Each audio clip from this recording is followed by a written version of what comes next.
Alhamdulillah wa syukurillah, segala puji milik Allah Subhanahu wa taala, Rabb penguasa alam semesta yang atas iradah dan inayah dari Allah Subhanahu wa taala ia menakdirkan kita bisa bersilaturahim virtual lewat media Zoom di pagi hari ini. Semoga silaturahim ini menjadi jalan Allah melimpahkan keberkahannya untuk kita semuanya, menjadi jalan Allah akan mencatatnya untuk kita sebagai tabungan amal soleh yang kelak kita akan memetik hasilnya di yaumil akhir nanti. Salawat dan salam semoga senantiasa terlimpah curahkan kepada Habibina wa Nabiyina Muhammad Sallallahu Alaihi Wasallam. Semoga di akhirat kelak kita termasuk umat Nabi yang berhak mendapatkan syafaat dari beliau. Amin ya Allah ya Rabbal alamin. Bapak Ibu semuanya yang dirahmati Allah Subhanahu wa taala, kalau kita menyimak mungkin berita beberapa pekan dari mulai awal bulan mungkin April, Mei, sekarang Mei, mohon maaf, Mei, Juni, itu kita bisa melihat bagaimana peningkatan ya jumlah yang terpapar oleh pandemi corona di negeri kita bil khusus ya. Dan ini memang harus disikapi dengan benar sehingga tidak membuat hati kita jadi penuh rasa takut ya. Karena rasa takut yang berlebih itu yang akan menjadikan imunitas dia itu jadi lemah. Tapi juga tidak boleh menjadikan orang jadi overconfidence yang akhirnya menjadikan orang jadi apa istilahnya tidak mematuhi protokol kesehatan yang harusnya betul-betul diperhatikan sebagai langkah agar kita bisa menjaga kita dan juga orang-orang di sekitar kita gitu ya itu. Karena Ustadz agak khawatir di masyarakat karena zaman sekarang ini adalah semua serba terbuka begitu ya. Orang bisa mengakses informasi apapun. Ada kelompok yang sangat-sangat misalkan memperhatikan banget protokol kesehatan begitu ya. Terkadang agak paranoid juga begitu. Di satu sisi juga ada orang-orang yang menganggap bahwa protokol kesehatan hanya merupakan apa istilahnya rekayasa begitu ya dari orang-orang yang tidak suka begitu ya kepada Islam mobil khusus dan umatnya sehingga membuat aturan-aturan yang akhirnya membuat umat jauh dari ajaran agama begitu. Nah, ini dua kutub ini sering terjadi diskusi di dalamnya dan yang akhirnya terkadang kalau tidak hati-hati membuat umat jadi bingung mana yang harus dipegang. Nah, padahal pada posisi ini ketika orang bingung, orang stres, mana yang harus dipegang, mesti diamalkan, itulah yang akhirnya menjadikan tadi kata Ustadz, imunitas jadi lemah sehingga mudah terpapar begitu ya oleh pandemi yang ada, apalagi dengan varian yang baru yang kata para ahli di bidangnya memang lebih cepat menyebar dibanding dengan varian sebelumnya begitu ya itu. Bapak Ibu semuanya, di dalam sholat setidak-tidaknya kita meminta 17 kali kepada Allah. Iyyaka na'budu wa iyyaka nasta'in. Hanya kepada Allah kami beribadah dan hanya kepada Allah kami minta tolong. Menurut saya Adil Khalil, iyyaka na'budu ini di dalamnya ada makna al-ikhlas, keikhlasan. Bahwa kita harus yakin bahwa hidup ini tujuannya adalah Allah.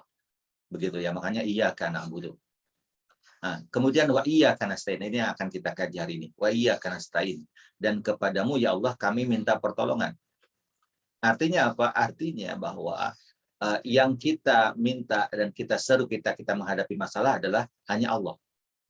Disinilah menurut saya Adil Khalil pentingnya apa yang disebut dengan at-tawakul atau ketawakalan kita kepada Allah. Jadi iya karena budu iya karena stain ini iya karena stain itu adalah bicara tentang ketawakalan. Ini adalah amalan hati. Inilah amalan hati yang akan menjadi kunci ketenangan orang dalam menjalani hidupnya. Apapun kondisi kehidupannya. Apakah sedang diuji dengan masalah, apakah sedang diuji dengan berbagai macam cobaan hidup gitu ya, ataupun sedang diuji dengan kemudahan-kemudahan, kelapangan rezeki, kunci ketenangannya adalah ada pada tawakal kepada Allah Subhanahu wa taala. Karena sebagai seorang hamba kita yakin bahwa apapun yang terjadi kepada dirinya, hakikatnya semuanya adalah Allah lah yang mentakdirkannya. Allah lah yang sudah mencatat itu semua di dalam mahfuz jauh ribuan tahun sebelum kita lahir di alam dunia ini. Begitu ya itu. Dengan memahami tawakal yang benar, maka kita akan bisa tenang. Ya, tapi tenangnya itu dalam pengertian positif. Tenang itu dalam pengertian bukan tenang asal tenang-tenang gitu ya. Karena ada orang yang merasa saya mah tenang saja. Ini semua takdir dari Allah. Kalau kena ya kena, kalau enggak juga enggak gitu kan itu. Kata para ulama itu bukan tawakal, itu namanya tawakul. Itu orang yang pura-pura tawakal. Kenapa? Karena at-tawakul itu betul. Kunci pertama tawakal itu adalah al-i'timadu al-qalbi ala Allah. Kita menyandarkan hati kita kepada Allah. Itu semua sepakat bahwa ketika orang menyebut makna tawakal, maka yang ada dalam pemahaman itu adalah bagaimana kita yakin dengan apa yang Allah janjikan kepada kita. Hati kita yakin bahwa semuanya Allah takdirkan untuk kita. Ya. Atau dalam makna yang lain, orang menyatakan bahwa tawakul itu adalah tafwidul amri ilallah, menyerahkan segala urusan kepada Allah Subhanahu wa taala. Pokoknya hati ini yakin dengan sepenuh hati bahwa semuanya sudah ada yang menakdirkan, yaitu Allah Subhanahu wa taala. Akan tetapi bagian yang keduanya, ma'akhdhi bil asbab. Menyerahkan hati bergantung kepada Allah, tapi hati ini kepada Allah, tapi ma'akhdhi bil asbab. Tetap saja ada aturan yang berlaku, dan ini adalah sunnatullah. Kita tetap harus melakukan sabab-sabab. Nah, dalam rumus ini ada istilah as-sabab, ada musabbabat, ada musabbib. Al-musabbib adalah Allah. As-sabab adalah sesuatu yang dijadikan oleh Allah menjadi sebab akan terjadinya sesuatu. Kemudian musabbabat itu natijah hasilnya. Ya. Haus dan lapar itu sabab. Orang makan kenapa? Karena ada sebab, yaitu apa? Haus dan lapar. Makanya dia akhirnya makan dan minum, gitu ya itu. Di dalam Al-Quran Allah sering mengingatkan masalah ini, bahwa yang namanya melakukan sebab itu adalah merupakan sesuatu yang Allah perintahkan kepada kita. Di dalam perintah Allah kepada kita agar menjemput rezeki, kata Allah, "Faida qudiyatis salatu fantashiru fil ardi wabtaghu min fadlillahi wadhkurullaha katsira." Ya, apabila selesai sholat, fantashiru fil ard, silakan menyebar di muka bumi, kata Allah. Beraktivitas, jangan diam. Gitu ya. Wabtaghu min fadlillah, cari karunia Allah, cari rezeki Allah, ya. Di situ kata Allah, ya. Atau dalam ayat lain Allah menyatakan, Allahul ladzi ja'alakumul ardha, Allah yang menjadikan bumi ini apa? Dalulan. Ya, datar. Famshu fi manakibiha, silahkan Anda jalan di seluruh penjuru bumi. Wa kulu mir rizqi, dan makan dari rezeki Allah. Di situ ada al-masyu, kalau di ayat al-Jumu'ah tadi ada al-intishar, kemudian ada rizki. Jadi sabab datangnya rezeki adalah al-masyu, bergerak. Begitu ya. Sabab datangnya rezeki adalah intishar, kita menyebar di seluruh penjuru bumi. Gitu ya itu. Natijahnya kita akan dapat rezeki. Tapi ingat, yang menjadikan bahwa sebab itu akhirnya menjadi musabbabat, itu ada musabibnya, itu adalah Allah Subhanahu wa taala. Maka di dalam Islam bicara tentang kaidah ini, yang pertama, kita meyakini ada sebab dalam segala sesuatu. Ada sebab. Tapi sebab itu ada yang menjadikannya, yaitu siapa menakdirkannya? Adalah Allah Subhanahu wa taala. Maka kita harus bergantung kepada Allah dibanding kepada sebabnya. Nah, inilah tadi i'timadul qalbi itu di situ. Jadi ketika orang yakin bahwa ini semua terjadi atas kehendak Allah, ya. Orang mau bicara teori konspirasi berkait dengan asal muasal virus corona ini, begitu ya, itu adalah ranah orang berdebat. Tapi bagi kita tidak perlu masuk ke sana. Kalau sudah terjadi memang sudah Allah kehendaki, kan gitu. Ya, betul tidak? Seperti orang mohon maaf ya. Misalkan ada rumahnya kebakaran, ternyata sebabnya adalah anaknya yang bermain api, begitu ya. Dia tidak sadar ketika bermain api dekat gas misalkan, tiba-tiba langsung gas itu kan cepat ya, begitu menyebar apinya, kemudian meledak, jeger, rumahnya akhirnya hancur. Nah, berarti di situ memang ada sebabnya anak itu menyalakan api, kayu api, itu ya, api akhirnya menyebabkan gasnya meledak, begitu kan itu. Tapi pada hakikatnya ketika yang menjadikan anak itu menyalakan api siapa? Hakikatnya adalah Allah. Kan gitu ya. Nah, sehingga menjadi ujian bagi siapa? Bagi orang-orang yang merasakan dampak dari bencana kebakaran tersebut. terutama mungkin bagi pemilik rumah, orang tuanya, tetangganya kan gitu. Bagaimana menyikapinya supaya kejadian ini tidak menjadikan luka hati, tapi menerima bahwa ini adalah merupakan ketentuan dari Allah Subhanahu wa taala. Itu contohnya, begitu ya itu. Makanya sebab itu adalah konsekuensi. Sesuatu yang tadi disampaikan oleh Kang Andri adalah sesuatu yang secara logik ya begitu. Pasti ada sesuatu itu ada aksi, ada reaksi kan gitu ya. gitu ya. Jadi ada sebab, ada musababat gitu kan gitu ya. Orang makan karena lapar, misalkan gitu ya itu. Orang gara-gara haus jadi dia minum kan begitu itu. Itu adalah logikanya begitu. Ketika sekarang terjadi semuanya, maka kita yakin bahwa ini semuanya yang menakdirkan, yaitu adalah Allah Subhanahu wa taala. Maka yang pertama yang harus ada dalam diri kita adalah al-i'timad, ya i'timadul qalbi 'ala Allah azza wa jalla begitu ya. Betul-betul kita menyandarkan hati kita hanya kepada Allah. Gitu ya itu. Itu karena Allah sebagai al-musabbib begitu ya, yang menjadikan semuanya menjadikan semua sebab itu adalah Allah Subhanahu wa taala. Begitu ya itu. Itu penting. Sehingga dengan demikian kita bisa memahami yang kedua bahwa yang paling penting adalah kita bergantung kepada musabbib dibanding kepada sebabnya. Gitu. Itu yang paling, karena konsekuensinya itu yang harus kita pahami. Nah, contoh, orang sakit, sebab kesembuhannya adalah obat. Minum obat sembuh, betul tidak? Nah, itu ya. Nah, bahasanya gara-gara minum obat tertentu maka penyakitnya jadi sembuh. Gara-gara minum misalkan vitamin tertentu, qadarullah jadi sembuh. Maka sembuh itu musabbabat. Obat itu sebab. Tapi yang paling penting bagi kita adalah al-musabbib. Siapa? Allah. Makanya itu yang harus menjadi keyakinan kita. Kita harus lebih yakin kepada Allah dibanding kepada sebabnya. Wa idza maridtu fa huwa yashfin. Wa idza maridtu wa huwa yashfin. Ada ungkapan yang sangat indah ya. Ini kalau kita lihat pernyataan Nabi Ibrahim itu, ya. Wa idza maridtu, kata Nabi Ibrahim, kalau aku sakit, bahwa yashfin, Allah lah yang menyembuhkan. Sakit itu, Bapak Ibu semuanya, memang hakikatnya dari Allah. Tetapi, di situ ada peran kita manusia. Ada sebab yang kita lakukan sehingga kita menjadi sakit. Apa sebabnya? Tidak sarapan, misalkan, gitu ya. Atau makan makanan yang pedas, makanan-makanan yang mengandung kolesterol, makanan-makanan yang mengandung gula, misalkan gitu, akhirnya jadi sakit. Jadi ada sebabnya Pak, makan gula. Ada sebabnya sakit, misalkan tiba-tiba selalu pegal-pegal, kolesterol naik, asam urat naik, mohon maaf, atau kolesterol bisa saja terjadi begitu ya. Kenapa? Karena ia tidak hati-hati dalam memakan. Tidak hati-hati dalam memakan, mengkonsumsi itulah yang menjadikan sebab, begitu ya, sehingga jadi sakit, gitu ya itu yang harus kita pahami. Nah, makanya karena itu sakit itu sesuatu yang dalam benak kita buruk, dalam pemahaman kita jelek, dalam kesadaran kita inginkan, maka sakit itu tidak dinisbahkan kepada Allah, tapi dinisbahkan kepada kita hamba-hambanya. Kenapa? Karena tadi jelek. Yang kedua juga, karena pada hakikatnya sesuatu yang buruk tidak selamanya buruk 100%. Ya, bahkan tidak ada keburukan yang buruk 100%. Bahasanya begitu yang paling tepat. Ya, tidak ada keburukan yang 100% keburukan. Kenapa?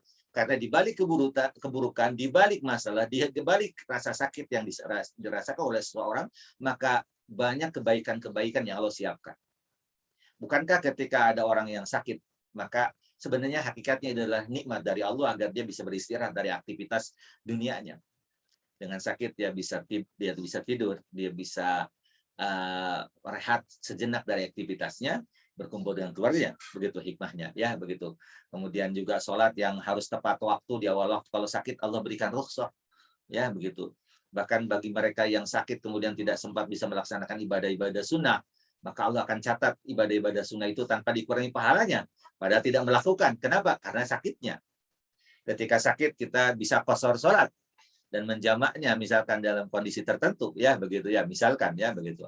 Walaupun para ulama mengatakan kalau sakitnya di tempat hanya boleh bisa menjamak misalkan, tetapi tidak boleh mengqashar misalkan gitu, ketika kondisinya misalkan suka lupa begitu ya, ya misalkan begitu ya itu. Jadi tapi kalau dirawat di luar kota dia bisa menjamak, juga bisa mengqashar. Jadi sakit itu luar biasa, banyak hikmah di belakang itu kan gitu ya itu. Makanya tidak bisa keburukan itu tidak bisa disebabkan 100% kepada Allah, karena tidak buruk mahad gitu ya, tidak mutlak buruk, ada kebaikan-kebaikan di dalamnya. gitu ya itu. Tapi kebaikan disebahkannya kepada Allah, tidak kepada kita. Karena hakikatnya Allah yang memberi. Wa huwa yashfin, Allah lah yang menyembuhkan. Gitu ya. Itu harus ada dalam keyakinan kita, ya. Allah lah yang menyembuhkan, gitu ya. Maka kalau Allah lah yang menyembuhkan, berarti kita harus menguatkan hubungan kita dengan Allah, begitu ya. Bukan berarti orang yang soleh itu akan sehat selamanya, bukan berarti orang yang soleh itu akan fit selamanya, bukan berarti orang yang soleh itu tidak akan terpapar penyakit. Akan tetapi bagi orang yang soleh, ketika dia sakit, ketika terpapar, maka penyakit tersebut bisa menjadi kifarat atas dosa dan kesalahannya, dan bisa menjadi jalan bagi dirinya untuk mendapatkan ridha Allah Subhanahu wa taala. Begitu ya itu. Jadi mindsetnya itulah yang penting gitu ya, itu penting ya gitu. Makanya kita harus yakin dengan dengan musabibnya itu Allah dibanding dengan sebab gitu ya itu. Nah, makanya contoh ya, api itu sebab panas ya. Kalau orang mohon maaf terbakar api pasti panas gitu ya. Maka akan melepuh kulitnya. Misalkan begitu itu. Sebab apa? Sebab memang demikian Allah menjadikan ya, sunnatullahnya bahwa api itu panas membakar. Tetapi karena yang musabib itu adalah Allah, maka Allah bisa merubah hukumnya, terserah Allah. Kita bisa mendapati dalam kisah Nabi Ibrahim alaihissalam. Ketika Nabi Ibrahim dimasukkan oleh Raja Namrud dan pengikutnya ke dalam bara api yang sangat besar, apa kata Allah? Ya naru kuni bardan wa salaman ala Ibrahim. Wahai api, jadilah engkau dingin dan menyelamatkan bagi Nabi Ibrahim. Api itu panas. Itu sebabnya, sebab terbakar itu gara-gara api. Tapi karena api itu milik Allah, Allah bisa merubah hukumnya. Kata Allah khusus untuk Nabi Ibrahim, ya Ibrahim, ya naru kuni barid, wahai api, jadilah engkau dingin. Wassalaman, dan menyelamatkan Ibrahim pada Ibrahim. Jadi inilah makanya kenapa kita harus yakin dengan ketentuan Allah. Kalau Allah kehendaki bisa, ya begitu ya. Begitu. Tapi memang itu orang-orang yang pilihan Allah Subhanahu wa taala. Begitu ya itu. Nah, itu ya, tetapi keyakinan kepada Allah itulah yang harus mutlak. Ya, begitu, harus mutlak kepada Allah. Itu yang tidak boleh bergeser sedikit pun, begitu ya itu. Itu. Baik, yang ketiga mohon maaf, karena sebab itu merupakan sesuatu yang sifatnya sunatullah atau dalam bahasa kita ikhtiar, maka antara sabab dan tawakal itu tidak bertentangan, tapi saling menguatkan, saling melengkapi. Ya, terutama bagi orang-orang yang level imannya seperti kita. Betul, memang dalam beberapa riwayat atau athar disebutkan ya bahwa Abu Bakar Siddiq radhiyallahu anhu, ketika beliau sakit menjelang wafatnya, beliau waktu itu para sahabat mendatangkan dokter untuk merawat sakit beliau. Tapi ditolak oleh Abu Bakar Siddiq radhiyallahu anhu karena kata beliau, aku bertawakal kepada Allah. Begitu ya itu. Memang Abu Bakar As-Siddiq beda lah dengan keumuman manusia yang lain ya, umat Nabi yang lain. Kenapa? Karena level keimanannya itu udah level yang paling tinggi di bawah Nabi gitu lah, itu ya itu. Beliau sudah merasakan bagaimana keyakinan ya ketika beliau sedang berada di Gua Thur, sembunyi bersama Rasulullah SAW dari kejaran orang-orang Quraisy. Ketika itu beliau melihat ke atas, melihat kaki-kaki orang Quraisy itu jelas. Seandainya mereka menunduk melihat kaki-kaki mereka, maka mereka akan bisa mendapati Rasul dan Abu Bakar As-Siddiq berada di bawah mereka di Gua Thur. Apa kata Rasulullah? Tahzan, innallah ma'ana. Ya, Abu Bakar, kau jangan takut, jangan khawatir, jangan sedih. Allah bersama kita. Ucapan itu membuat beres tuh, tenang, hilang rasa takut, risang kekhawatirannya. Ya, begitu ya itu. Makanya ini suatu yang luar biasa begitu. Makanya perjalanan hidup beliau yang luar biasa akhirnya menjadikan sebuah keyakinan bulat begitu ya. Tapi bagi kita yang level keimanannya tidak selevel mereka, kata para ulama, maka melakukan asbab mendekati ikhtiar itu merupakan keniscayaan bagi kita. Ya, karena tawakal dan ikhtiar tidak menjadi sesuatu yang harus dipertentangkan, tetapi harus saling melengkapi. Begitu ya, harus saling melengkapi. Makanya di dalam hadis yang tadi At-Tirmidzi yang disampaikan oleh Kang Adi tadi, inilah pelajaran bagi kita bagaimana tawakal dan ikhtiar atau melakukan sabab itu merupakan sesuatu yang harus seiring sejalan. Ketika sahabat itu bertanya ya Rasulullah, ikil hawa tawakkal au utruk hawa tawakkal, gitu ya. Atau kama qala. Ya Rasulullah, saya bertawakal kepada Allah, saya mengikat lalu bertawakal kepada Allah, atau saya membiarkannya dan bertawakal kepada Allah. Artinya, kalau memang nanti takdir Allah, unta saya tidak akan hilang, tanpa diikat pun tidak akan hilang. Gitu. Atau kebalikannya, walaupun diikat, kalau hilang mah hilang. Gitu ya. Nah, apa kata Rasulullah? Iqilha wa tawakal. Ya, ikat dulu untamu tersebut, lalu bertawakallah kepada Allah Subhanahu wa taala. Jadi melakukan ikhtiar itu adalah sesuatu yang diperintahkan. Ya, mengikat itu adalah sesuatu yang harus dilakukan. Kemudian tawakal kepada Allah disertai dibarengi dengan ketawakalan kepada Allah Subhanahu wa taala. Jadi menjalankan ikhtiar itu bagian dari ketawakalan kalau melihat ini. Iqilha wa tawakal itu, ya. Contoh, kalau di era pandemi kita sekarang ada 5 prokes 5M ya gitu ya. 5M itu mencuci tangan begitu ya, kemudian menjaga jarak, memakai masker, mengurangi mobilitas, satu lagi apa ya, ada tambahan katanya, jangan makan barang-barang di luar ya, karena itu menjadi penyebab begitu ya, banyak, karena klaster baru itu banyak makan di luar ternyata ya, makan di luar itu bisa prasmanan gitu kan, gitu ya, di hajatan gitu, bisa juga, mohon maaf, kebiasaan masyarakat kita juga kalau ada yang meninggal juga ada tahlilan, kemudian akhirnya juga sama. Kemudian kalau orang-orang lain bisa makan-makan di rumah makan, itu menjadi terpapar. Maka bagi kita melakukan itu semua, menghindari itu semua, mohon maaf, itu adalah bagian dari tawakal tadi. Ya, di tengah pandemi yang seperti ini yang ya, saya baru ya dari sepanjang hidup begitu ya, baru tahun inilah ya, bahkan pandemi tahun lalu itu tidak seperti sekarang ya. Kalau pandemi tahun lalu bahkan Ustadz sangat jarang menerima innalillahi wa inna ilaihi raji'un gara-gara COVID gitu ya itu. Tapi per tahun ini begitu ya, per tahun ini bahkan per bulan kemarin ya begitu ya, 2 bulan ini hampir setiap hari ini masa medsos Ustadz itu selalu ada kata-kata innalillahi wa inna ilaihi raji'un begitu ya. Per hari ini juga sudah begitu ya, hari ini juga udah ada 2 atau 3 yang masuk innalillahi wa inna ilaihi raji'un begitu ya. Ini menunjukkan bahwa memang betul-betul pada taraf yang mengkhawatirkan. Sebagai manusia kita melihatnya itu, tetapi sebagai seorang hamba yang yakin kepada Allah, maka kita yakin bahwa semuanya sudah ditakdirkan oleh Allah, semuanya sudah ada desainnya dari Allah untuk kita. Tapi bagaimana kita melakukan ikhtiar yang terbaik? Maka bicara pandemi, maka yang paling paham siapa? Dokter, bukan ustadz. Gitu ya, dalam kondisi ini. Kalau jangan bandingkan para ulama zaman dulu dengan ulama zaman sekarang. Ulama zaman dahulu, mereka itu di samping memang ahli fikih, ahli fisika, ahli kimia, matematika, bahkan banyak yang ahli kedokteran. Gitu ya. Makanya ulama-ulama zaman dulu mereka bisa begitu fasih menyampaikan tentang penyakit. Begitu pasti bisa menyampaikan dengan teori-teori yang berkait dengan bagaimana menyembuhkan orang, begitu ya. Karena mereka belajar itu semua. Karena zaman dulu itu ilmu itu masih ngeblend, belum ada spesialisasi seperti kita sekarang, begitu ya.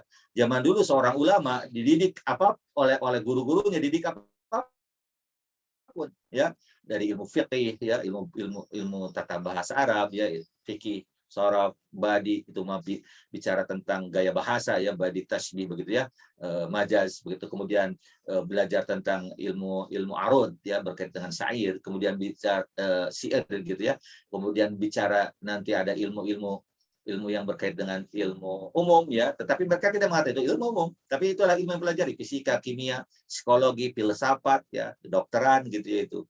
Tapi kalau ustadz-ustadz zaman sekarang kalau bicara tentu mengutip pendapat yang lain, dan yang namanya, mohon maaf, sebuah ijtihad, apalagi di bidang ilmu yang boleh jadi itu merupakan sesuatu yang sifatnya debatable begitu ya itu. Tapi kita harus mengambil yang mana yang paling aslah, mana yang paling maslahat bagi semuanya. Dari sekian perbedaan pendapat begitu ya, bagi kita mana yang paling aslah, mana yang paling menyelamatkan, itu yang harus kita ambil.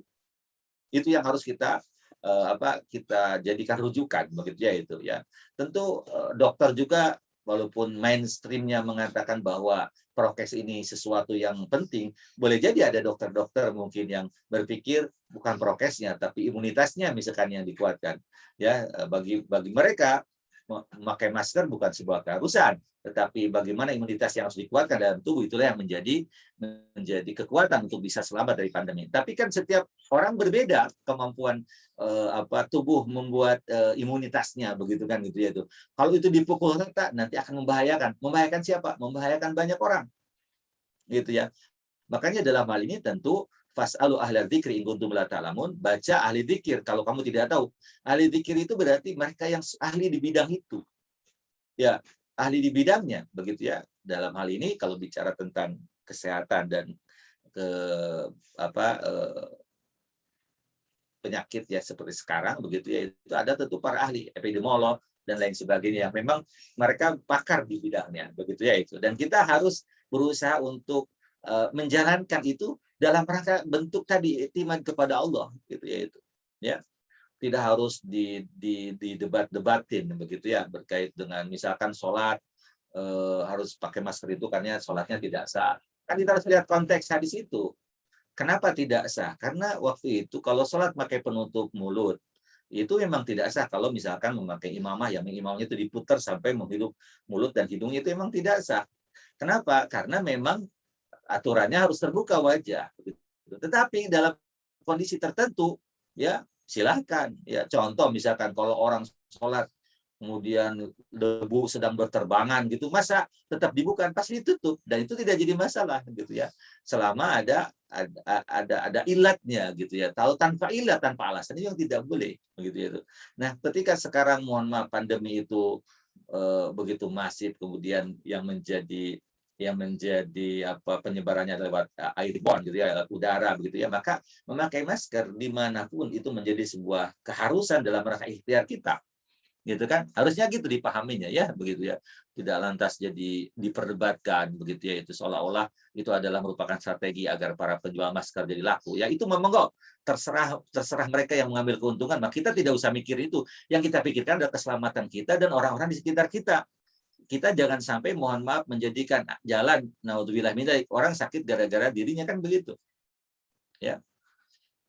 Ustadz betul-betul terutama 1 bulan ini Ustadz dapat informasi 2 yang menurut Ustadz Ustadz rada sedih. Kenapa? Karena dua-duanya ada 2 pengalaman yang berbeda begitu ya. Yang satu adik kelas Ustadz ya, kebetulan qadarullah kakaknya itu sekelas dengan Ustadz. Nah, adiknya itu juga Ustadz, beliau punya istri.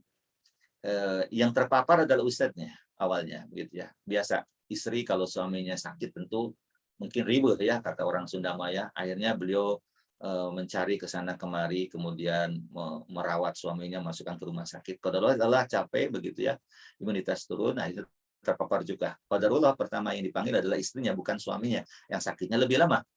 Karena hakikatnya kan Allah yang menakdirkan, betul tidak? Harusnya kan kalau bicara sakit, yang sakit yang lama harusnya meninggal kan gitu, tapi tidak. Semuanya juga Allah yang menakdirkan. Di Darut Tauhid teman Ustaz juga sama, terbalik kalau beliau.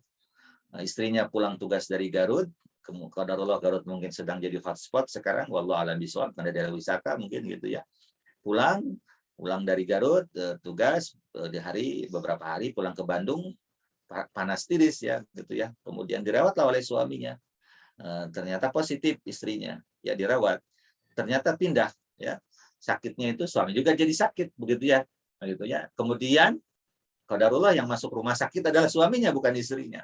Gitu ya. Dan qadarullah beliau hanya dirawat 5 hari, setelah itu berpulang. Ya, mudah-mudahan Allah mengampuni keduanya, baik istri Ustadz dan juga teman Ustadz yang suaminya itu. Karena memang itulah takdir, musabibnya adalah Allah begitu ya. Itu pada hakikatnya kalau sudah Allah takdirkan meninggal, ya meninggal. Jangan kita berpikirnya yang lain lah begitu, yang jangan berpikir itu konspirasi dan sebagainya. Memang sudah ada, sudah nyata, dan memang itu terjadi.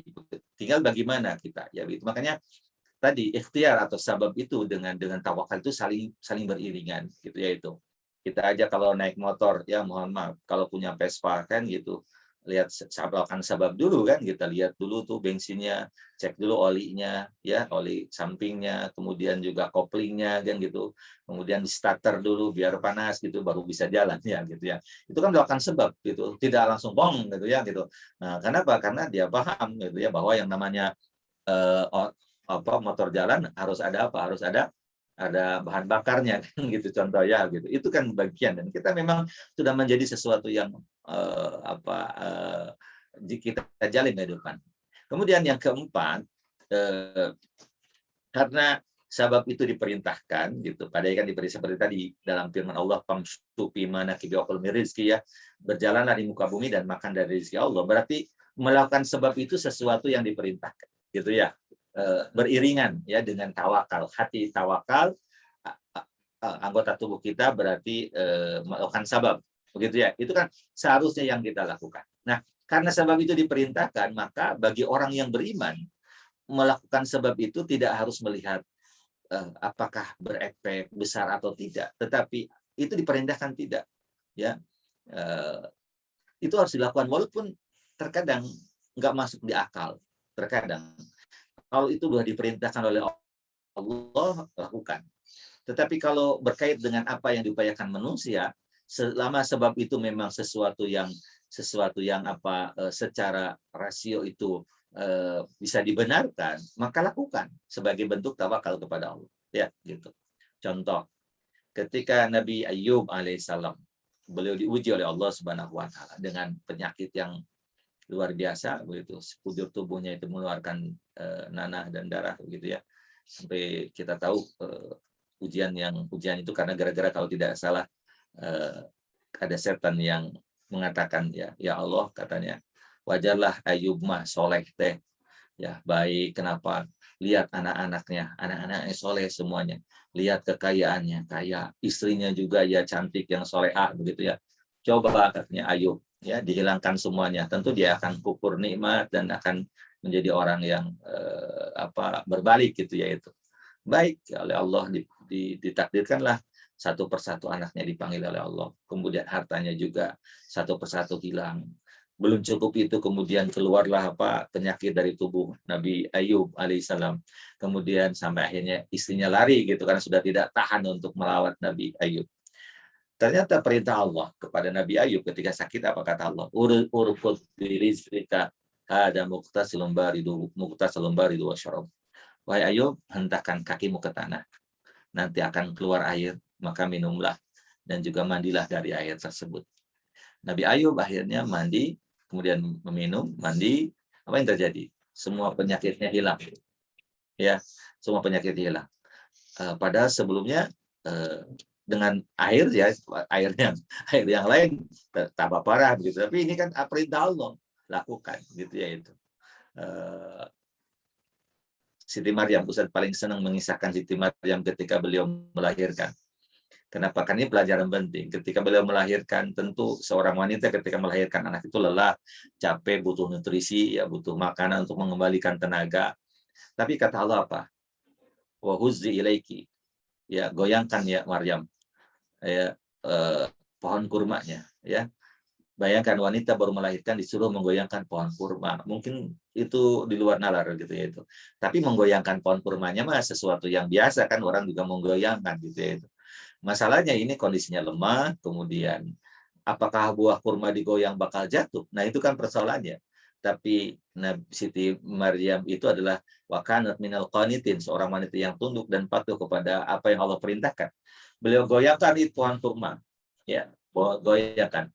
Tusaqit alaiki rutaban janiyya. Nanti kata Allah akan berjatuhan kurma-kurma yang mentah yang bisa dipetik, yang bisa dimakan. Ya, rutab gitu ya itu. Dan itu yang terjadi.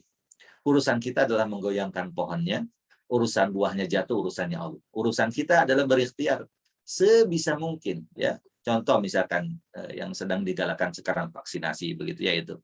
Mungkin boleh jadi di luar sana banyak kehebohan tentang vaksinasi. Ada yang mengatakan vaksin itu adalah di dalamnya ada komputer gitu ya, microchip.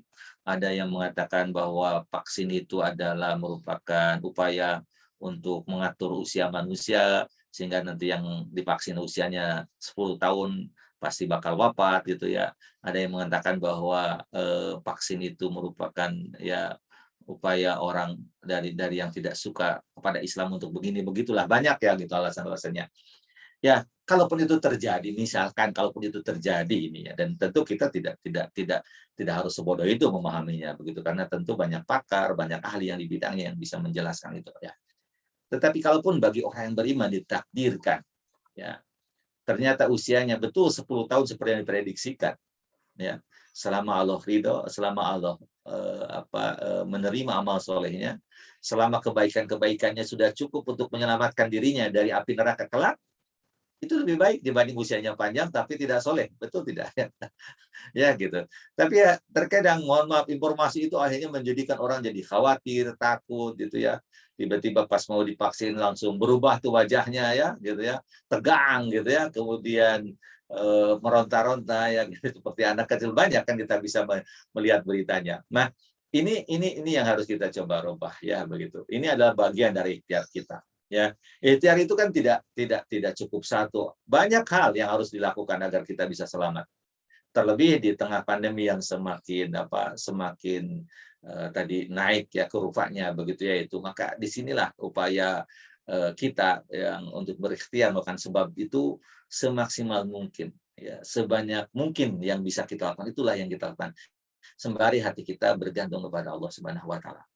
Hanya di dalam Al-Qur'an tidak kurang dari 7 ayat Allah mengingatkan wa 'alallahi falyatawakkalul mu'minun, dan hanya kepada Allah lah kalian bertawakal wahai orang-orang beriman.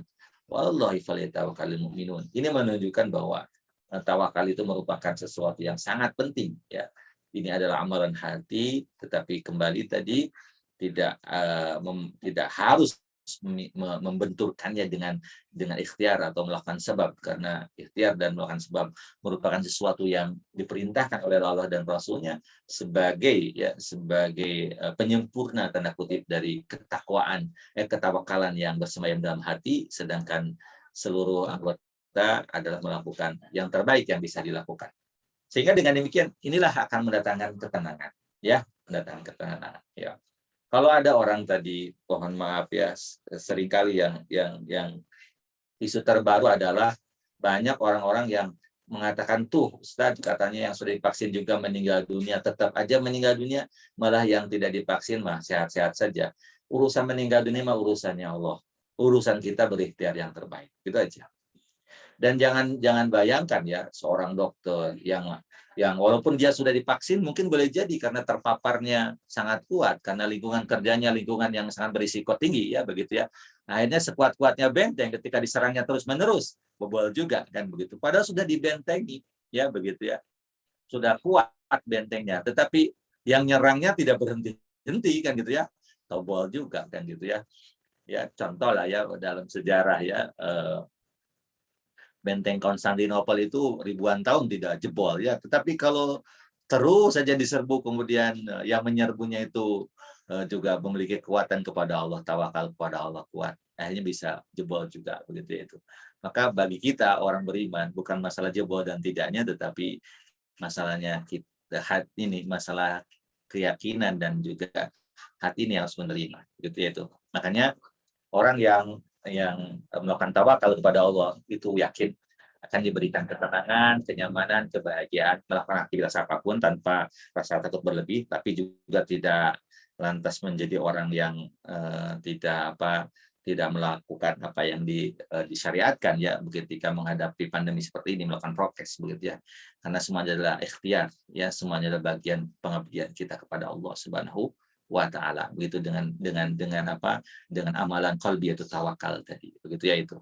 Makanya mudah-mudahan ini mengingatkan kembali begitu ya Bapak Ibu semuanya di tengah pandemi yang semakin hari semakin meresahkan bagi kebanyakan orang, mudah-mudahan kita mah tambah yakin begitu ya, tambah bulat ya keyakinan kita kepada Allah, karena memang tidak ada yang terjadi di muka bumi melainkan semuanya adalah atas kehendak Allah Subhanahu wa taala. Kita sebagai hamba-hambanya tinggal memetik hikmah, mempelajari, mentadaburi. Semoga dengan kita melakukan hikmah, mentadaburi dan juga kita berusaha untuk memaknai apa di balik hikmah di balik semua ini, mudah-mudahan membuat kita bisa lebih dekat dengan Allah Subhanahu wa taala. Demikian Kang Andri yang Ustaz bisa sampaikan. Mungkin kita lanjut dengan diskusi. Terima kasih. Assalamualaikum warahmatullahi wabarakatuh. Ya, Waalaikumsalam warahmatullahi wabarakatuh. Alhamdulillahirabbil alamin. Ustaz, jazakallah khairan katsiran atas ilmunya. Insyaallah mudah-mudahan jadi eh, wawasan buat kita semua dalam menyikapi kondisi pandemi yang sekarang sedang terjadi, sehingga kita bisa tetap beriringan. Tadi Ustadz sempat menyampaikan antara ikhtiar dan tawakal itu apa tadi harus saling melengkapi gitu, seperti itu. Ya, mangga kita masuk ke sesi tanya jawab. Ini kebetulan sudah ada pertanyaan Pak Ustadz. Ya. Yang pertama, Bismillah, maaf Pak Ustadz, bila kita sering mendapatkan hadiah dari tetangga berupa wadah atau perabot dapur, namun beliau sering mengatakan sering mendapat hadiah dari bank, cuma tidak tahu bank konven atau syariah. Cuma saudaranya bekerja di bank konven. Bila kita ada suzon mungkin ya, kemungkinan hadiah itu dari bank, boleh kita pakai pemberiannya atau kita berikan lagi kepada yang lain. Jazakallahu khair. Baik. Ya, baik. Ini adalah tema kajian kita ya. Tapi pada prinsipnya, ketika kita menerima hadiah dari orang, maka kita berhak ya untuk menggunakannya. Rasulullah pun pernah melakukan transaksi dengan orang Yahudi, mungkin ya pasti juga Yahudi mungkin juga memberikan sama Rasul ya begitu, makanan atau apapun, kan betul tidak gitu. Dan kita tahu orang Yahudi itu juga kebiasaan mereka pasti bertransaksi riba, dan itu tetap dikonsumsi oleh Rasul, jadi tidak masalah sih sebenarnya ya gitu. Hadiahnya terima begitu. Kalau ibu tidak butuh ya bagikan saja sama yang lain, lebih baik begitu ya. Kalau ibu mau makan atau kalau makanan begitu ya ibu makan, kalau berupa barang ibu pakai nggak jadi masalah insya Allah ya. Begitu itu ya. Beda dengan barang curian. Memang riba dan mencuri dua-duanya juga dosa ya begitu. Cuma kan kalau mencuri mah hak orang lain gitu ya. Kalau riba mah hak dia, cuma caranya dengan cara yang haram. Tidak ada hak orang lain di situ. Makanya kalau misalkan ada orang yang punten ya gitu ya, membeli barang misalkan dari pencuri sepeda misalkan kalau lagi umum gitu ya, tiba-tiba pemiliknya datang ya harus kita kembalikan gitu, karena kita salah bertransaksi itu mah ya, membeli dari pencuri misalkan, kayak kita nggak tahu tuh ya, kita nggak tahu bahwa dia itu pencuri. Nah, kita beli itu barang itu, kemudian di sepeda itu, ternyata pas kita sedang goes ada orang yang mencegat kita, kemudian ini mohon maaf Bu, ini sepeda saya ini ya udah hilang dua minggu yang lalu gitu, saya cari-cari. Kita tanya mana buktinya, terus dia punya bukti fotonya dan betul persis, itu harus dibalikan. Nah, tapi kalau misalkan dari yang riba seperti tadi, ya kalau diberikan kepada kita ya terima saja, nggak jadi masalah. Tapi kalau kita nggak butuh, silakan untuk diberikan kepada yang lain, tidak masalah. Begitu kan Anda ya. Mohon. Selanjutnya Assalamualaikum warahmatullahi wabarakatuh. Izin bertanya, kita sudah bertawakal dan ikhtiar, tetapi musibah terjadi, padahal kita sudah menjaga prokes. Kejadian bisa satu keluarga seperti musibah seperti sekarang ini. Kalau kita sering melihat senang berkerumun karena bosan di rumah, bagaimana solusinya mengatasi musibah seperti ini? Ya, sebenarnya kan gini, tadi kata Ustaz, pada hakikatnya kan ada sebab, ada musababat, ada musabib ya begitu ya. Kita berusaha untuk melakukan yang terbaik, prokes dijaga, tapi natijahnya ternyata tidak sesuai dengan apa yang diharapkan. Ingin sehat ternyata tetap sakit begitu ya. Karena memang udah takdir dari Allah begitu ya itu. Kita harus terima Bu. Ridho begitu itu, karena ketentuannya dari Allah. Inna lillahi wa inna ilaihi raji'un, itu kan pernyataan kita. Kita milik Allah, terserah Allah, dan kita kembali kepada Allah. Itu keyakinan sebagai seorang yang begitu itu. Nah, bagaimana kalau misalkan di masa pandemi ini dan melakukan hal-hal yang seperti tadi ya, kadang mohon maaf mungkin makan bersama lain sebagainya, di rumah juga stres kalau rumah terus. Pada prinsipnya sebenarnya selama prokesnya dijalani dengan baik, kemudian meminimalisir hal-hal yang bisa menjadi jalan ya tersebarnya penyakit, ya masih diperbolehkan ya begitu ya. Ya misalkan contoh, Ustaz saya masih senang makan di luar bersama keluarga, silakan. mencari makannya di mana gitu. Ada guru ustadz yang unik ya, ini Kang Andri ceritanya. Beliau itu mungkin di rumah stres terus ya dengan keluarga gitu ya, ngumpul terus. Hanya beliau dan keluarganya jalan-jalan ke gunung yang tidak ada orang, ke tempat yang tidak ada siapa-siapa kecuali keluarganya kan gitu ya. Nah itu kan bisa makan-makan di luar juga nggak jadi masalah kan, betul tidak ya? Cari aja kan itu. Tapi sepanjang jalan jangan berhenti kan gitu ya. Jangan nyapa, jangan apa, pokoknya fokus aja kemana kita cari gitu ya. Nah disitulah kita untuk mengekspresikan mungkin tanda kutip ya, kita ingin kenyamanan kebahagiaan, mangga silahkan gitu ya, itu boleh gitu. Bukan berarti karena kan ini mungkin kalau ngelihat dari polanya itu kan airborne ya, airborne itu mungkin udara ya gitu ya. Tapi kalau jaraknya jauh kan nggak akan sampai kan gitu ya itu. Karena tetap oleh panas itu akan mati juga ya virusnya gitu ya. Makanya bisa saja ya, Bapak Ibu semuanya, mohon maaf ya, ingin jalan-jalan, Ustaz ingin ke pantai, nggak cari pantainya nggak ada orangnya gitu ya. Bisa ya. Dari selatan itu banyak spot-spot yang tapi tanda kutip sepanjang perjalanan tidak boleh tuh bertemu, menyapa, makan gitu kan, beli sesuatu di jalan kan gitu, ikhtiarnya kan gitu itu. Tapi kan biasanya itu teh susah untuk begitu, tetap aja ada ingin berhenti dulu, kemudian ingin apa, nah itu akhirnya terjadilah ya gitu ya. Nah gitu itu ya. Jadi kalaupun mau ingin melakukan tadi, misalkan daripada di rumah terus kemudian bosen, kemudian itu ya silakan makan-makan di luar, bawa makanannya dari rumah, masak sendiri, bawa keluar, cari tempat yang sepi gitu kan.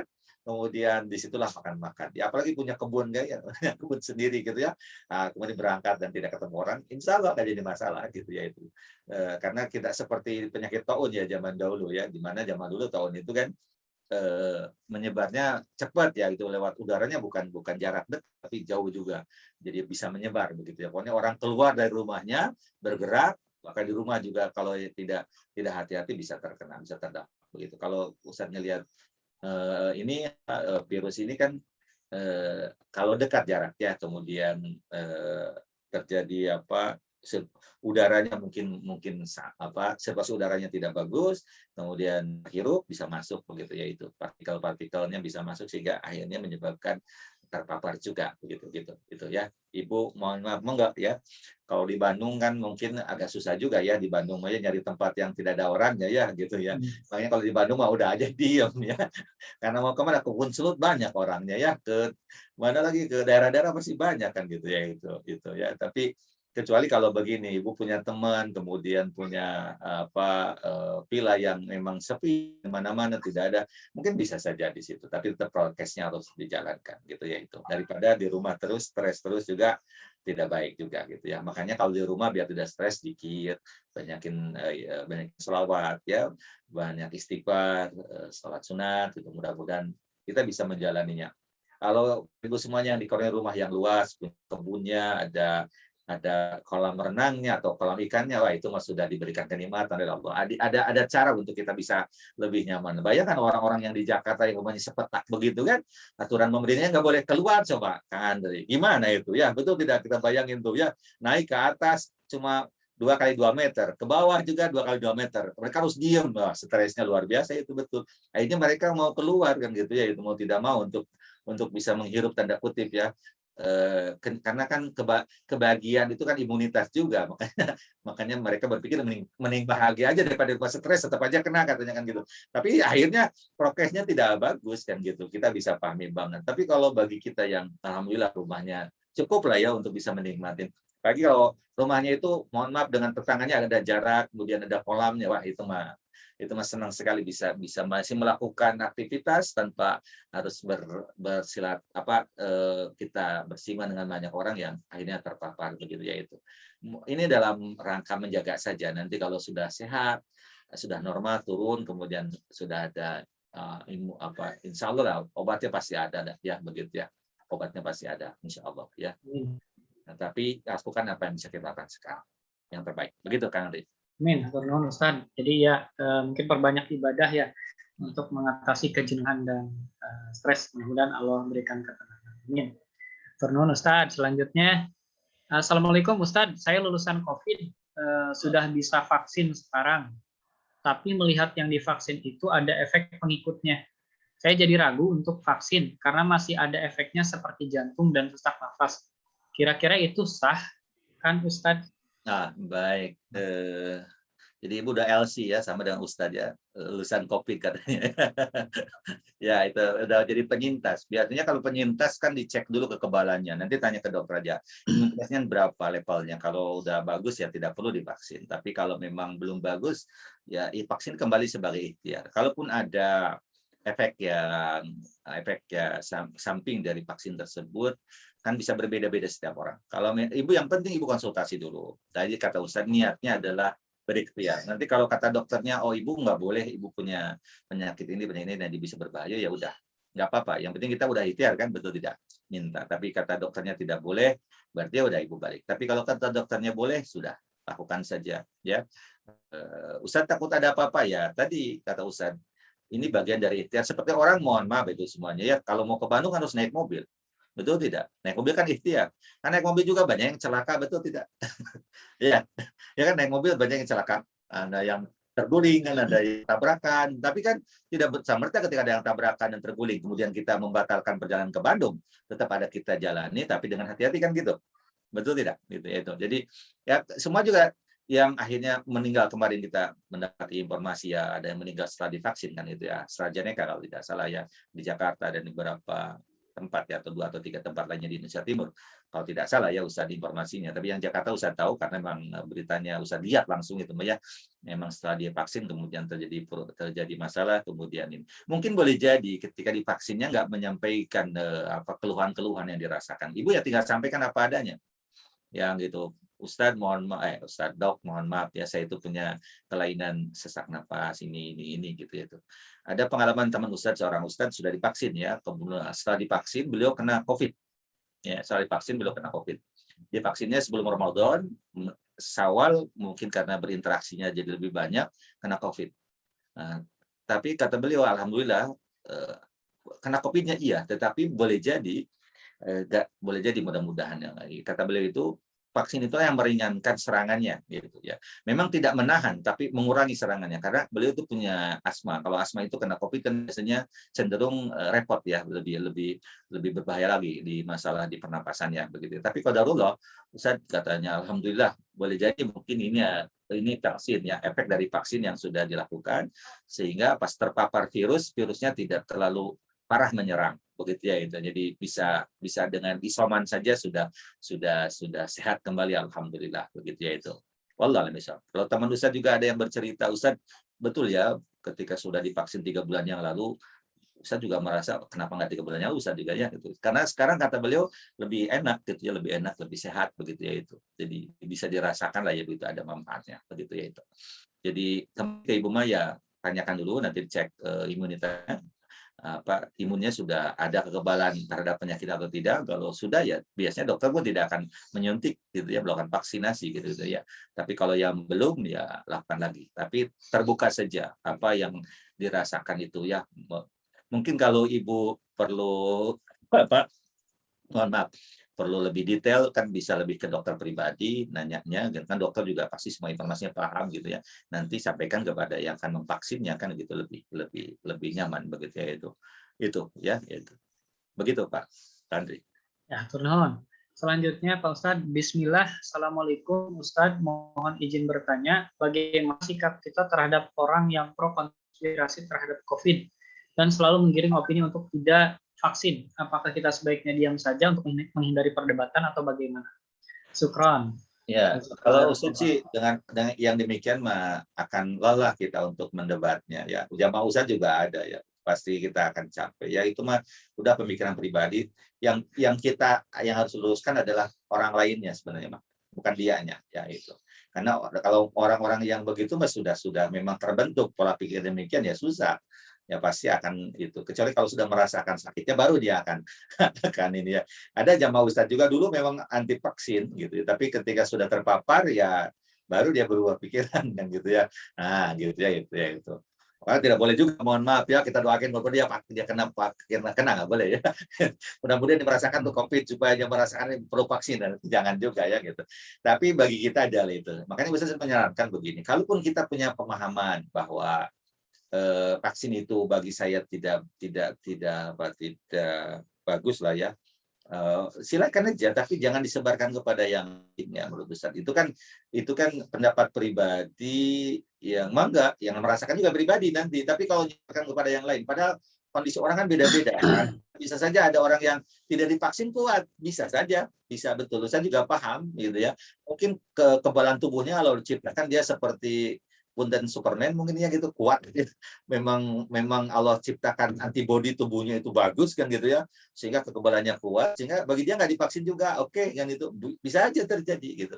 Tapi kan kita bicara keumuman orang, banyaknya orang yang mungkin macam-macam kemampuan tubuhnya merespon penyakit gitu. Makanya disitulah kita perlu bijak begitu ya itu untuk bisa bukan menyelamatkan kita tapi juga menyelamatkan orang lain gitu ya. Bukan bukan bicara masalah kita dan keluarga kita tapi juga tetangga, saudara dan gitu ya itu.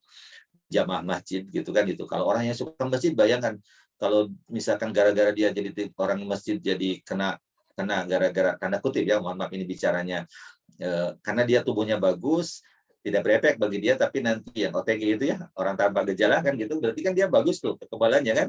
Kemudian akhirnya menyebarkannya ke orang lain, orang yang lemah yang kena kan gitu ya itu. Berarti tanda kutip kalau dia tahu karena dia mohon maaf tidak berhati-hati atau dengan siapapun, nah, akhirnya nyebar ke orang lain ya kasihan juga kan masjidnya sampai akhirnya ditutup gara-gara ada orang yang positif jalannya dia karena dia akhirnya ketemu dengan orang yang positif dia tidak bisa menjaga prokes akhirnya yang terkena adalah saudaranya yang lain kan gitu itu yang sampai demikian gitu itu aja sih menurut saya hindari aja dengan yang orang demikian mah tidak akan ada ujungnya begitu capek nanti kita gitu. Ya, selanjutnya berkaitan dengan masalah pandemi ini, salah satu halnya adalah masalah sholat berjamaah di masjid bagi kaum muslimin. Ya. Namun banyak masjid-masjid yang belum menerapkan prokes, lalu ada kewajiban bagi muslimin untuk sholat di masjid. Bagaimana menyikapi hal tersebut? Apakah kita jadi membatasi masjid tersebut? Karena kita sudah memberikan masukan buat DKM-nya. Baik, kalau Ustadz secara pribadi sih kalau masalah renggang sih tidak kalau masjid ya manggalah itu mah yang penting jamaah itu pakai masker kemudian juga sehat gitu. Jadi memang lebih bagaimana kita memberikan kesadaran kepada jamaah yang sakit jangan ke masjid gitu aja udah. Yang ke masjid pun memakai masker. Tapi ya kembali lagi ada juga orang-orang yang kekeh begitu ya tidak perlu pakai masker lain sebagainya ya Ustadz pada akhirnya harus menerima itu, tapi kita yakinlah kepada Allah. Mudah-mudahan kalau kita niatnya ibadah kepada Allah, kita juga sudah pakai masker, mudah-mudahan yang tidak terpapar gitu aja. Pada akhirnya ada memang kita ketemu dengan banyak pemikiran begitu ya, daripada di rumah, kemudian di rumah juga jadi tidak tenang sholatnya karena kita merasa bahwa di masjid lebih utama ya, gitu kan gitu akhirnya ya udahlah di masjid tapi kita jaga diri aja kita gitu minimal atau kalau tidak yakin sholat sunatnya jadi di sananya yang wajibnya aja ada 5 menit ya begitu 5 menit tapi syaratnya masjidnya tidak boleh ada AC gitu ya terbuka biar panas gitu kan gitu kemudian jamaahnya pakai masker keumumannya begitu kan itu apalagi kalau jamaahnya sudah banyak yang divaksin bisa lebih tenang lagi ya begitu ya dan alhamdulillah ya mungkin sekitar dari masjid itu 30% atau 40% sudah divaksin begitu ya itu jadi kecuali kalau masjidnya memang mohon maaf di situ betul-betul tidak ada yang pakai masker, tidak pakai jarak kan gitu ya. Kemudian perawatan masjid juga tidak bagus, kotor ya.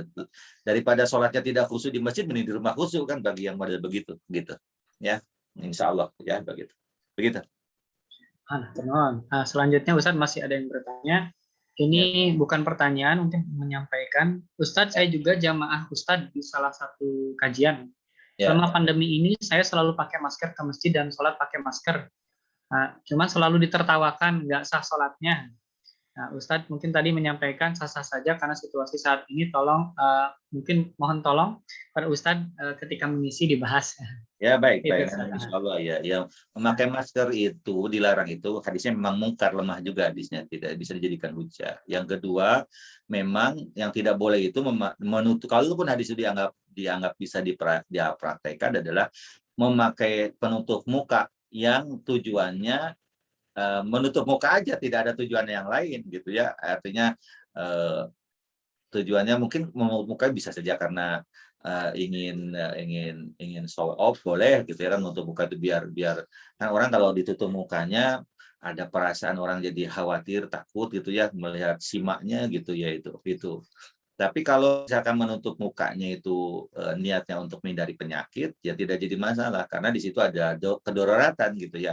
Kan ad-darurat tubihul mahdurat. Kedarurat itu bisa menghalalkan yang diharamkan gitu ya. Itu sebenarnya yang harus dipahami oleh kita gitu ya itu. Jadi sah begitu ya dan tidak jadi masalah begitu ya itu.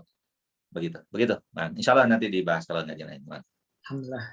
Ya, ya Pak Intan, ada satu yang mau disampaikan. Bismillah, Masya Allah, Ustadz lulusan COVID. Nah, Ustadz saya juga LC. Saya merasakan ketika titik nol dan terasa nafas pendek, ketika itu dan pasrah tawakal. Tidak bisa tidur hingga salat malam, tempat saya menyerahkan segala urusan hanya kepadanya. Alhamdulillah ala kulli hal.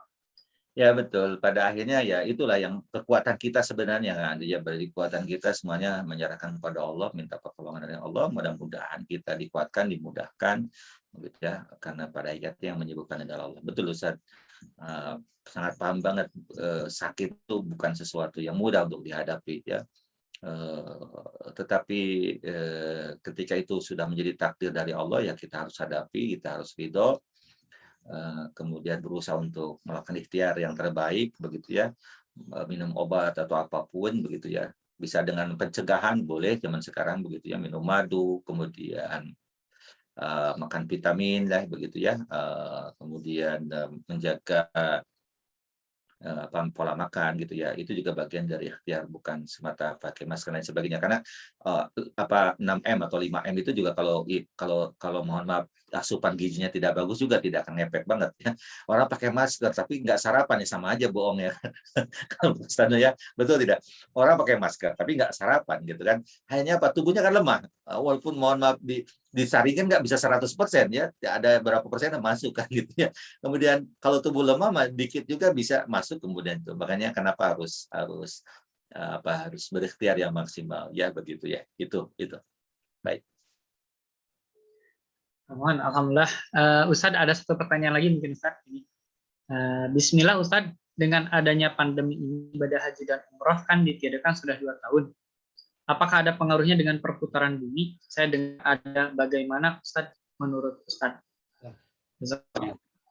Kalau menurut Ustadz sih, ya kalau bumi sekarang katanya matahari terbit dari sebelah utara, bukan utara sebenarnya, lebih kepada timur laut itu ya itu. Dan itu sebenarnya sebelum corona juga terjadi dari zaman dulu juga ya. Ustadz kadang suka mengamati si terbit matahari. Oh sekarang mah dari sebelah utara, sebenarnya bukan utara tapi timur laut itu ya itu. Ya betul memang para ahli fisikal mengatakan Mekah itu menjadi sumbunya bumi ya, menggantung ke langit katanya begitu. Kemudian ketika misalkan orang yang bertawafnya berkurang, kemudian akhirnya jadi kekuatannya tidak kuat, ya, bisa saja itu terjadi. Tapi kalau yang saya pahami dan mungkin kita lihat sekarang kondisi, selama masih ada orang yang beristighfar, sholat, insya Allah masih tetap ya begitu ya insya Allah. Ya karena disitulah ya begitu. Bukan berarti tidak ada yang haji dan umroh. Sebenarnya haji umroh ada, cuma dibatasi aja gitu, jumlahnya tidak berdesak-desakan. Boleh jadi mungkin ya kalau usah diberikan kesempatan bisa umroh atau haji misalkan dalam masa pandemi mungkin lebih khusus sebenarnya karena jumlahnya dikit ya, jadi tenang itu jalan ibadahnya. Saya lihat itu ya umroh tawaf itu nyantai gitu ya, kemudian sa'i juga nyantai. Kenapa nggak berdesak-desakan juga kan gitu ya itu. Jadi jangan khawatir lah Bu ya. Yang penting bagi kita mah ibadah aja sama Allah dikuatin aja ya. Soal bumi ini akhirnya mohon maaf sampai kiamat pun terjadi ya memang sudah takdir dari Allah kita harus terima kan gitu, nggak usah menjadi ada sesuatu yang membuat kita risau gitu, yang selama kita bisa menjaga tadi ibadah kita, kedekatan kita dengan Allah kan itu yang harus menjadi catatan kita ya itu. Dan pada hakikatnya bumi ini pasti akan ada akhirnya ya, matahari juga akan ada pada akhirnya, akan sampai habis tuh bahan bakarnya kan itu ya, itulah kiamat nanti terjadi begitu. Cuma kita mau berharap gitu ya, mudah-mudahan kiamat terjadi kita sudah wafat ya, karena kiamat terjadi kan hanya kepada orang-orang yang paling buruk kata Rasulullah kan gitu ya itu. Ya kalau kita bicara alamat itu ciri-cirinya itu sudah sangat dekat sebenarnya ya. Kalau mungkin dulu saya pernah membahas tentang ciri kiamat itu adalah maut kematian pujatan ya, kematian mendadak dan banyak ya. Dulu yang kebayang itu perang, betul tidak? Ustaz sering katakan kematian banyak mendadak karena perang gitu, kemudian karena kelaparan. Tapi kita sekarang dengan COVID ini kita bisa merasakan sekali bahwa dua itu berbarengan. Matinya mendadak gitu ya. Yang kedua juga banyak gitu kan, itu bukan hanya di kita tapi di seluruh dunia gitu ya. Kemudian juga dicabutnya ilmu, betul. Dan yang luar biasanya lagi begitu ya, dan ini menjadi sesuatu yang kita fakuri, yang meninggal itu banyak para ulama-ulama begitu ya, ahli hadis, ahli tafsir. Bahkan di Indonesia pun kemarin mantan ketua Dewan Dakwah meninggal dunia gitu ya.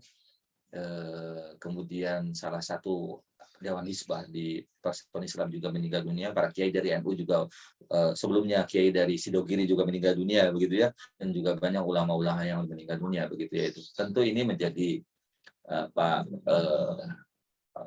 apa ya, kehilangan lah bagi kita, tapi memang ini sesuatu yang sudah disyaratkan oleh Allah Subhanahu wa taala dan Rasulullah SAW, bahwa kiamat terjadi ketika semakin banyak orang-orang yang ahli ilmu agama itu dipanggil oleh Allah Subhanahu wa taala.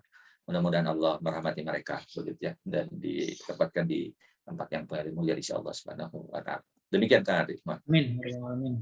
Jazakallah Ustaz atas ilmunya. Insya Allah bermanfaat buat kita semua. Maka mungkin Ustaz ada kesimpulan yang mau disampaikan? Jadi ada 4 hal yang harus kita pahami berkait dengan antara tawakal dan asbab atau dalam garis besar ikhtiar. Yang pertama bahwa segala sesuatu pasti ada sebabnya, begitu ya, ada sebabnya, begitu ya itu. Dan itu adalah sunatullah ya. Dan akal sehat juga kita memahaminya demikian, begitu ya. Panas itu, api itu menyebabkan panas, gitu kan gitu. Nah itu. Tetapi kita harus paham bahwa jadi adanya sebab, ada musababat gitu ya, ada juga musabib yang menjadikan itu jadi semuanya, yaitu Allah Subhanahu wa taala. Maka kita harus yakin kepada musabibnya dibanding kepada sababnya. Obat itu yang obat itu menyembuhkan, tapi hakikat yang menyembuhkan adalah Allah. Maka kita harus yakin kepada Allahnya dibanding kepada obat. Obat itu adalah bagian dari ikhtiar kita gitu ya, dan ikhtiar itu yang ketiga harus dengan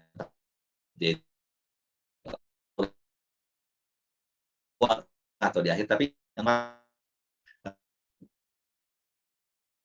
bagian dari gitu ya. Nah, terakhir adalah yang keempat, karena itu diperintah lakukan sepun logika kita selama lakukan.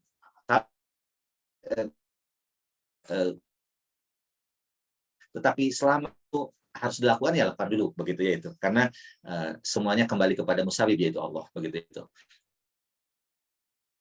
Ini yang ini pastilah ya, pastinya masih tidak bagus, tetapi ada istilah tak ada rotan, tak ada rotan pun jadi ya begitu ya. Artinya apa yang ada itu adalah yang dilakukan, apa itulah yang kita lakukan. Mudah-mudahan sambil kita beriktimat kepada Allah, mudah-mudahan demikian kita dijaga oleh Allah dari pandemi ini. Begitu Kang Andi. Terima kasih ya. Amin. Ya hatur nuhun sami-sami Ustaz, jazakallahu khairan katsiran atas ilmunya. Ustaz sekeluarga juga selalu dilindungi Allah dan diberikan selalu. Mudah-mudahan ilmu yang sudah kita dapatkan hari ini bisa buat kita semakin tawakal dan juga tetap melaksanakan 5M ikhtiar, di mana tadi Ustaz menyampaikan harus saling melengkapi. Dan di situasi pandemi sekarang ini mudah-mudahan kita juga masih bisa diberikan kesabaran, lebih bijak menyikapinya, karena sedahsyat apapun ini terjadi, kita sebagai seorang muslim tidak seharusnya berputus asa dari pertolongan Allah. Dan tadi juga mengutip dari apa yang Ustaz sampaikan, yang paling penting kita harus bergantung kepada Allah dibanding kepada sebabnya. Bertakwa dan kepada Allah Subhanahu wa taala, insya Allah akan memudahkan kita untuk menjalan keluar. Dan meyakini bahwa wabah ini terjadi karena dosa-dosa kita, sehingga insya Allah mudah-mudahan terbuka pintu taubat sembari berhusnuzon kepada Allah dan kepada orang lain. Bersabar dan atas musibah yang menimpa kita, dan meyakini bahwa pasti ada hikmah dan pahala yang besar dari Allah di balik semua ini. Dan semoga Allah Subhanahu wa taala selalu melindungi kita beserta keluarga, dan masa ini segera bangkit dan Allah cabut pandemi ini sehingga situasi kembali seperti semula. Amin ya rabbal alamin. Jazakallahu khairan kepada jamaah juga yang sudah hadir dan menyimak. Dan terakhir, kami masih membuka ladang pahala mungkin bagi para jamaah yang ingin berdonasi untuk dakwah dan sosial. Mangga dapat disalurkan ke rekening Bank Syariah Mandiri dengan nomor 7139114412 atas nama Yayasan Murabit Sinergi Umat. Semoga setiap sedekah yang kita keluarkan menjadi syafaat kelak nanti di yaumil akhir. Amin ya rabbal alamin. Sekian, semoga bermanfaat. Mohon maaf atas segala kekurangan. Subhanakallahumma bihamdika asyhadu an la ilaha illa anta astaghfiruka wa atubu ilaik. Wabillahi taufiq wal hidayah. Wassalamualaikum warahmatullahi wabarakatuh. Atur nuhun Ustaz. Assalamualaikum. Waalaikumsalam warahmatullahi wabarakatuh.